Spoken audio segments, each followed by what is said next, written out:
Good afternoon, guys. Today is November 26, holiday dito sa Pilipinas.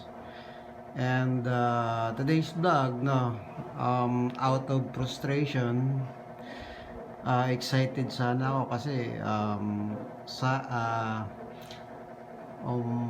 excited ako para dito sa nabili kong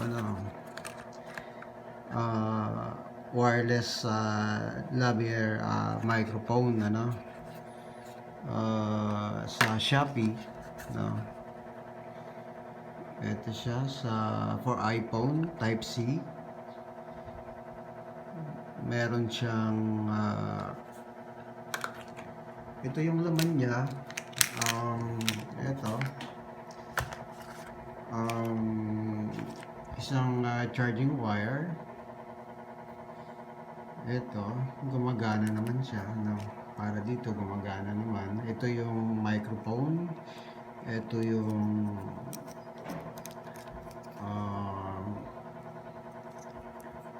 microphone. Ito yung clip na may kasamang clip. Bali dalawa siya.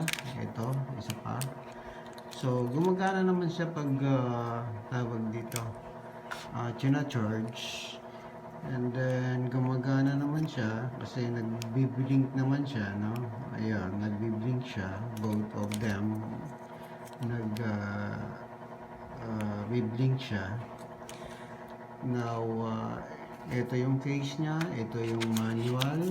Sinasabi niya rito na pag kulay stable na yung green, naka-appear na siya dito sa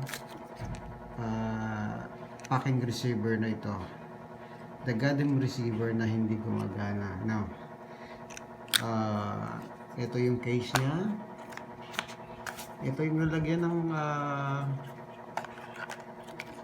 ng charging wire ito para dito. So pag kinakabit ko siya sa aking iPhone, talagang hindi siya gumagana kahit wala dito. Sinasabi nila magkakaroon ng dito, yung red pag kinakabit ko sa iPhone.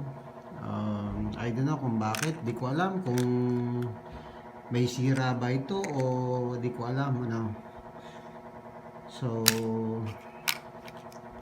I'm kinda frustrated dito sa nabili ko nito dito sa I don't know, so I don't recommend to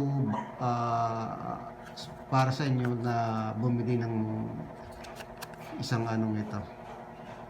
itong wireless lavalier microphone na ito. So ito for iPhone, so hindi gumagana sa aking iPhone ito.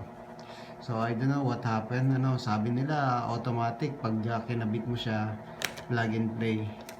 But frustrated talaga ako. Excited pa naman ako para gumanda ang video ko, so wala, frustrated lang talaga ako dyan sa ito. Walang pakinabang. Mas lalo ito.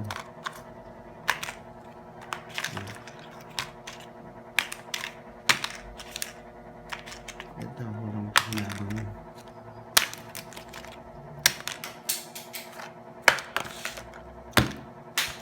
Gagaling. Ay, nakaka-frustrate talaga. Nakakainis. So, do not buy this GADEM gadget,